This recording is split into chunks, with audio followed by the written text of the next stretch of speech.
Nous allons voir maintenant la lettre epsilon, que vous connaissez sans doute. Hein. Epsilon, ça veut dire très peu de choses en français. Epsilon, donc c'est l'équivalent du son E. Et en minuscule, ça s'écrit comme ça.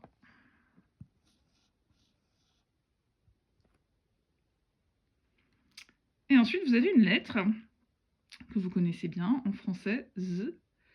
En grec, ce sera plutôt l'équivalent de ZD. Alors là, ils ont écrit Z, mais en fait, on pense que c'était plutôt ZD. Pas très facile à écrire, celle-là, en minuscule.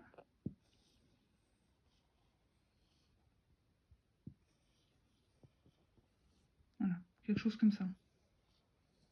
Avec la ligne là. Voilà.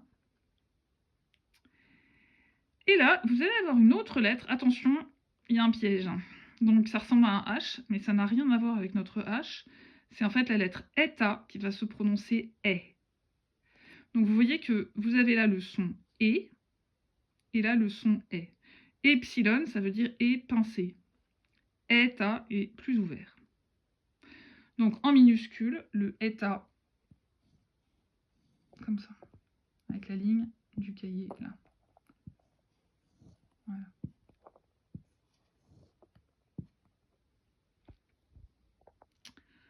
Ensuite, une lettre que les hellénistes aiment beaucoup, le θ. Alors, le θ, c'est l'équivalent d'un T suivi d'une aspiration. T. Un peu l'équivalent du TH anglais peut-être. Lorsque vous avez cette lettre-là, dans un mot grec, vous la retrouvez dans sa transcription française avec un H. Donc vous pouvez penser que les mots qui comportent TH sont des mots qui viennent du grec, comme dans théâtre. Alors on va apprendre à l'écrire. Donc en majuscule, comme ça. En minuscule, comme ça.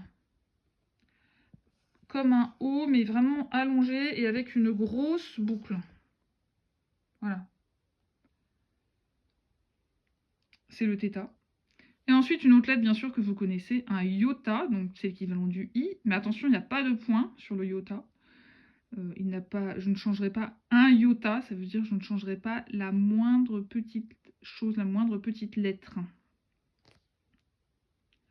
En dessous, le kappa, qui est l'équivalent du C ou du K, pour le son K. Alors, je vous écris ces deux lettres, mais c'est facile, iota et kappa, comme un petit K. Là, il n'y a vraiment pas de difficulté. Donc, on va peut-être récapituler toutes les lettres qu'on a vues. Alpha, bêta, gamma, delta, epsilon, delta, eta, theta, iota, kappa. Vous pouvez vous entraîner à les apprendre en chantant et vous